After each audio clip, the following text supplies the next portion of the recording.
分享一下，这里是贴了2张杂色的哦，然后这样就会有1、2、3层是几乎是平的，跟这脚料是平的哦。那这样我们在最后再盖上这个3分板呢，就几乎全平了哦。这样的隔音哦，隔音墙效果最好哦。OK， 那请问一下，为什么厂商他不直接做一个3公分的哦，就不用裁3次啊？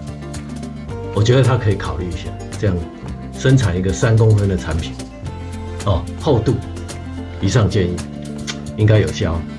但是呢，可能剪刀不好剪哦，所以也许是这样子的缘故啦哦，所以我们也不知道到底怎样最好哦，否则 DIY